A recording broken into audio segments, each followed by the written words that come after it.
Coach Dan here from Rise Above, and I'm here to teach you how to do a kettlebell windmill.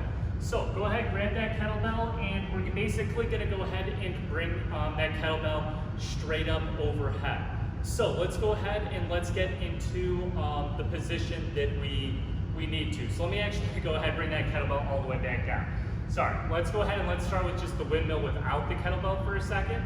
So basically you want to go ahead and get yourself into a staggered stance. Now whatever leg is in front is going to be the arm that stays down. The leg that's in back is going to go straight up over your head. And my stagger stance is basically my toes are in line with the arch of my foot. So it's not like a huge step or anything like that. We're just a little bit off center. So like I said, leg that's back, arm is up. Leg that's in front is going to be the arm that's down.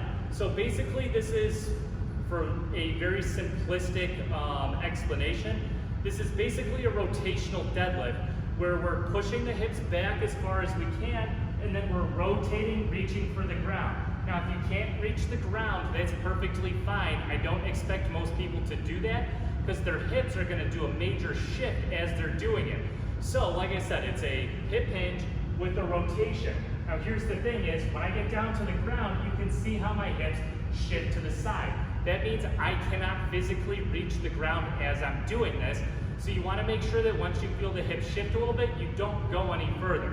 So let's go ahead, let's take it back a second here, and let's get that kettlebell up and over the head. So left arm overhead, that means my left foot's going to be back, as saying I'm in that staggered stance position.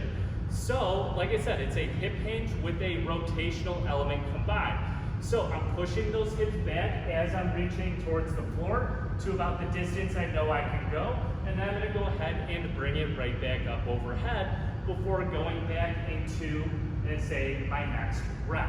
And that's how you do your kettlebell windmill.